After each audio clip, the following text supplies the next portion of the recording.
Welcome to the West Virginia Media Lab podcast. Glad to be here. There's a certain kind of story that really sticks with you, especially around here. Mm-hmm. The ones that sort of blur the line between, well, what we know and what we can't quite explain. Those are often the most compelling ones. Tonight, we're focusing on a set of those tales, the phantom trains of the Tug Fork Valley. A classic piece of Appalachian lore. And for you listening in, whether you're a lifelong resident or maybe just curious about these echoes of the past, well, these stories offer a really fascinating glimpse into the history and the lore of this region. Absolutely. And what makes these accounts so interesting is how they really weave together personal experience with the very real history of the landscape itself. Right. We're not just talking about, random spooky things happening. No. These stories are deeply rooted in the industrial heritage of the Tug Fork Valley. Think about it with me for a second. Picture a cold night, quiet, right there along the Tug Fork. Where West Virginia meets Kentucky? The river's flowing, maybe a little mist hanging in the air. Yep, I can picture that.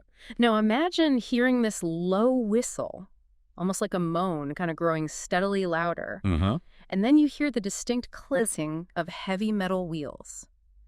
And that unmistakable crunch, like something massive rolling over gravel. But the tracks aren't there. Exactly. Yeah. The thing is, in so many of these places, the train tracks have been gone for decades. Right. We're talking about the phantom trains, and tonight we really want to explore where these encounters happen and, well, what might be behind this enduring belief in them. It's about more than just a fleeting sound, isn't it? It feels deeper. It does. It's like this whole sensory experience that resonates with a past that was just so integral to the identity of this whole area. The sounds of the railway, they were the sounds of life here for generations. So let's get specific. Where do these stories tend to surface most often? Well, the overwhelming majority of reports seem to come out of Mingo County. Mingo County, okay. Yeah, those tight-knit communities nestled right along the Tug Fork River. Places like Warfield, Nolan, Matewan, Kermit. Old coal towns. Exactly. These towns, as you probably know, they sprang up and really thrived because of the former Norfolk and Western Railway line. The N&W. That line was absolutely vital. It was the main artery, really, for hauling coal out of these mountains and, into the rest of the country. That railway wasn't just tracks and trains, though, was it? No, not at all. Yeah. It shaped the very fabric of these communities. It dictated where people lived, how they worked, and even the sounds they heard day in and day out. It was constant. Exactly. And when people talk about hearing these phantom trains, the auditory details are just striking. They often describe that really deep, almost mournful whistle of an old steam engine. Right, starting far off. Yeah, starting far off and then seeming to just bear down on them. And it's not just some generic train sound. They talk about the specific rhythmic clang of iron wheels on tracks. That heavy grinding sound. Yes. And even the distinct crunch of gravel being displaced under, immense weight. But when they look. Nothing. When they go to look, the tracks are long gone. The rail beds are overgrown. It really makes you wonder about the power of memory, doesn't it? Both, individual and collective memory. Yeah. How vividly these sounds are etched into the local consciousness that they can seemingly be recreated even when the physical thing, the infrastructure, is completely absent. And it's not only about what people hear. Oh, visual accounts too. Yeah, there are visual accounts as well. Some folks describe seeing these pale white or maybe bluish lights moving slowly through the trees, almost like someone carrying an old-fashioned lantern. Like a signal light. Could be. Others have reported seeing an entire train. It's this dark, silent mass gliding through the woods where no rails exist. Wow. A whole train. Yeah. Take that story from that fellow in Naugatuck just last spring. He said he saw a black train move behind his property, completely silently at first. And then he heard this horrific screech of brakes, like metal on metal, just awful. But no tracks there. Even though, he said, there had never been a track anywhere near that part of land, ever. That silence, followed by the sudden jarring sound of brakes. That's a really powerful detail. It is. It adds this sense of drama, almost like a spectral event just unfolding right there. What's also really interesting to consider is the timing. When do these things happen? Right. Is there a pattern? You hear these stories cropping up most often in the very early morning hours.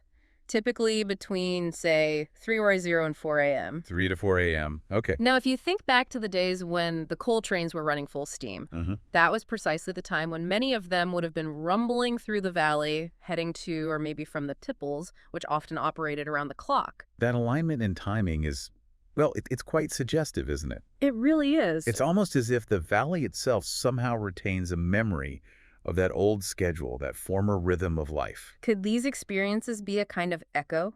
An echo of that past activity, yeah. That's a possibility. Which naturally leads us to the question that's probably on a lot of listeners' minds right now. Why?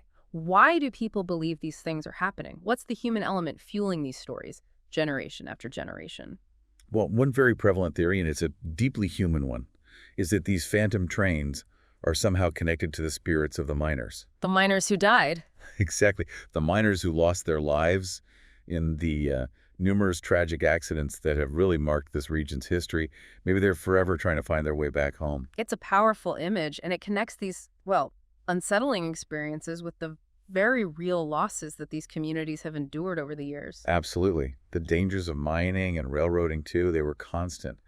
And the toll on families was just immense. Immense. We're talking about horrific events like the 1940 mine explosion in Bartley. Oh, terrible. Just tragic. Took 91 lives. What?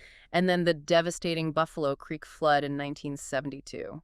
Another absolute catastrophe. 125 people perished, many buried alive in the aftermath. It's almost understandable, isn't it, how the immense grief and trauma tied to events like that could become woven into the local lore.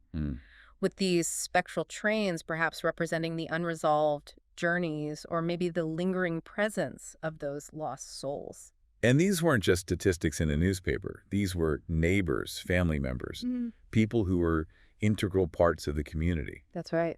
The collective memory of such profound loss, it can manifest in all sorts of ways. And these phantom train stories, well, they could certainly be one such manifestation. And it's not solely about those large-scale disasters, is it? No, there are smaller, more localized tragedies, too, that feed into this. Like that 1925 train derailment near Sprague. It killed the engineer and 2 brakemen. Right. Maybe not as widely known today, but still significant. But there's still a cross standing near where the caboose apparently came to rest. Just a simple wooden cross, but it's a silent, powerful reminder of the ever-present dangers of the railroad back then. Those physical markers in the landscape, like the cross, they serve as really potent reminders, don't they? They do? They keep the stories of past tragedies alive, even if it's just subconsciously, within the community. They act as anchors for memory. I even came across this really poignant perspective. It was from a woman in Lenore talking about her grandfather. Oh, yeah. He had his own theory about these sounds. He believed that, quote, the mountains remember. The mountains remember. Yeah. Not just the people, but the sounds themselves. He'd sit out on his porch in the evenings, just listening to the quiet of the valley, and he'd say something like, you hear that stillness? Somewhere deep in there is the echo of what used to be. Wow. He felt the very landscape just held on to those sonic imprints. That's a beautifully evocative idea. It really speaks to a deep connection between the people and their environment, doesn't it? It does. A sense that the land itself somehow bears witness to the events that have unfolded upon it. And we can't overlook the specific stories, the encounters that have really fueled these beliefs over the years. Right, the anecdotes that get passed down. Take that account from 1986. There was a group of hunters camped out near Breeden, right by the river. Okay. Around 2 in the morning, they were jolted awake by what they swore was a train just bearing down on them full speed. Whoa. They said the sound was so incredibly real, so loud and close, that they actually scrambled out of their tents. They fully expected to see headlights rounding a bend. Yeah. Nothing. Absolutely nothing there.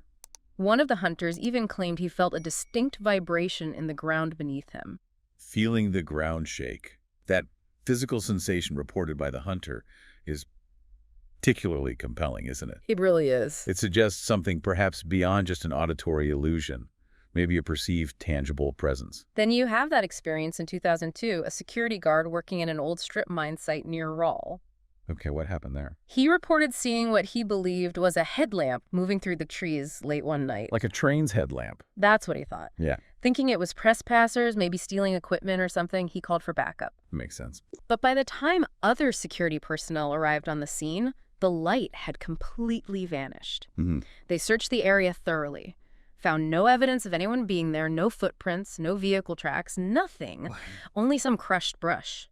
As if something large had indeed moved through that section of the woods. Ah, so physical evidence of a sort. This account introduces a visual element that was seemingly corroborated by the physical trace of the crushed brush. Exactly. It moves beyond just a solitary auditory or visual experience to something that actually left a mark on the environment. And these aren't just stories from, the 80s or the early 2000s.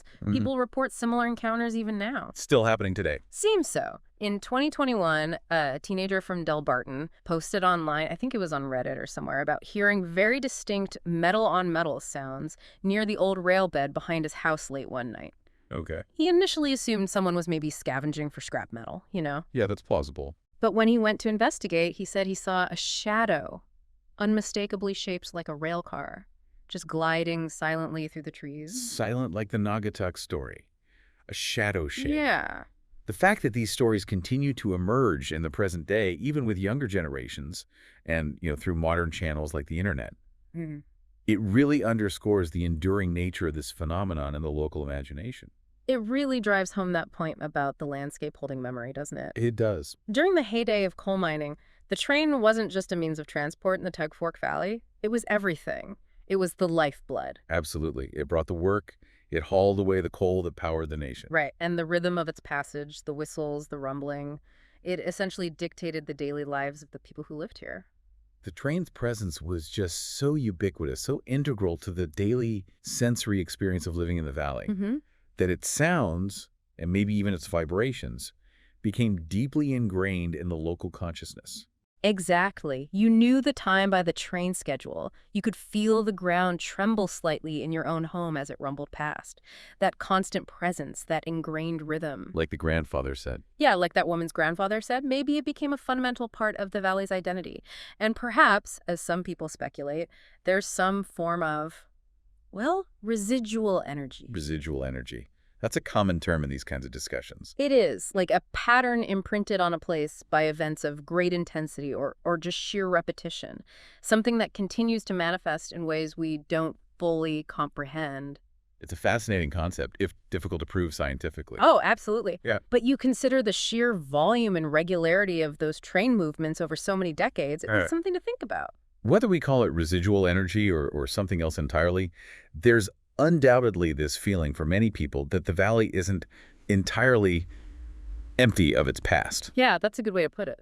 There's a palpable feeling that something is still echoing, still in motion, even if it's unseen. And that's why these stories, these phantom train accounts, still resonate so deeply today. They're not just spooky campfire tales. No, they're much more than that. They serve as potent reminders of the region's rich, but often very difficult history, of the immense hardships endured by the miners and the rail workers who literally carved a living out of these Appalachian hills. These stories connect us directly to the very real dangers that were just inherent in those industries. The constant threat of accidents, the demanding physical labor, the sacrifices made by countless individuals and their families over generations. The trains were vital. They sustained communities, brought goods, connected people, but they also at times brought tragedy. They fundamentally shaped the physical and social landscape of every single hauler in town along the Tug Fork. They really did define the area. So when someone says they heard a train where no train should be, maybe it's more than just a ghost story. It feels like it. It feels like a tangible link to the past, a memory being relived somehow, perhaps even a spectral echo of a life or a whole way of life that's gone but clearly not entirely forgotten. Or maybe, just maybe, as a gentleman's grandfather believed, it's simply the mountains themselves remembering. Yeah. Ultimately, these accounts really invite us to contemplate the enduring power of the past and how it continues to shape our present-day experiences and beliefs. They do. They highlight the deep and often quite mysterious connection between people, their history, and the places they inhabit. So maybe the next time you find yourself near the Tug Fork after nightfall, just take a moment. Listen. You might hear something that you can't immediately explain. And if you do, perhaps don't just dismiss it out of hand. Pause for a moment. Yeah, pause. Think about the stories we've talked about tonight, the lives that were lived here, the echoes of a time when the Iron Horse was the undisputed king of this valley. And ask yourself those questions. Exactly. Ask yourself, as others have wondered, have you ever experienced something inexplicable that felt intrinsically tied to a specific place? What do you believe places remember after the people are gone? And could these phantom trains represent something more than just a trick of the memory? Perhaps a manifestation of collective grief or guilt, maybe? Or just a lingering sense of what once was? It certainly gives you something to consider, doesn't it? Indeed. These narratives offer such a fascinating window into the complex interplay of memory, folklore, and the enduring spirit of a place. And that's really what we aim to explore here at the West Virginia Media Lab podcast, the unique, the complex, and the thought-provoking stories that define this incredible region. Thanks for spending this time with us.